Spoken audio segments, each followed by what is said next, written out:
Dans cette vidéo, on vous propose de travailler sur une partie d'exercice tombé au bac en 2022 et que vous pouvez télécharger gratuitement en suivant le lien qui se trouve en description. Nous allons nous focaliser sur la première partie de l'exercice qui traite de l'acide diatrisoïque.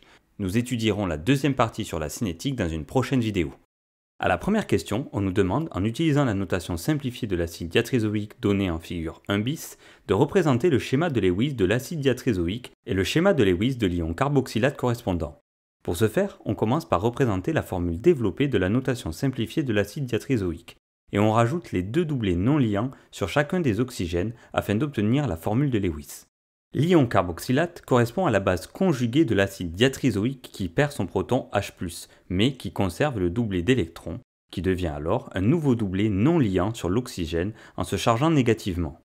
La représentation de Lewis de l'ion carboxylate correspond donc à la forme basique de l'acide diatrisoïque sans le proton H+, appelé aussi ion diatrisoate.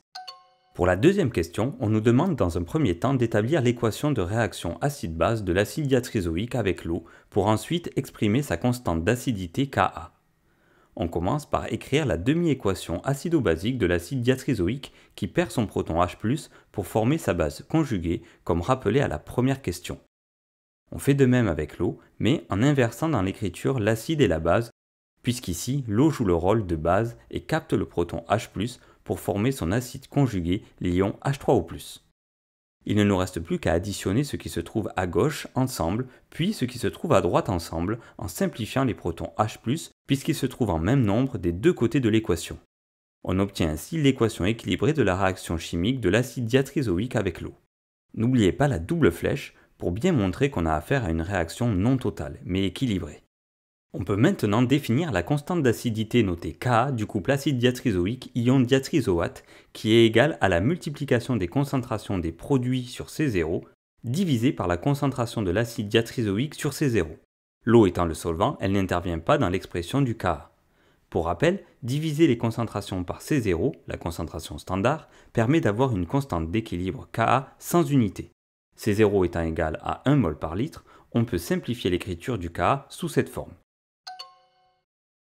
On peut maintenant passer à la dernière question de cette première partie d'exercice dans laquelle on nous demande de représenter le diagramme de prédominance du couple de l'acide diatrisoïque et d'identifier l'espèce prédominante dans les eaux usées. Le pKa du couple acide diatrisoïque ion diatrisoate est fourni dans les données de l'énoncé ainsi que l'encadrement des valeurs de pH des eaux usées. Pour répondre, on commence par tracer un axe horizontal représentant les valeurs de pH. On fait apparaître les valeurs extrêmes de notre échelle qui sont le 0 et le pKe qui vaut 14 à 25 degrés Celsius, puis on ajoute sur cet axe le pKa du couple acide diatrisoïque ion diatrisoate qui vaut 1,1.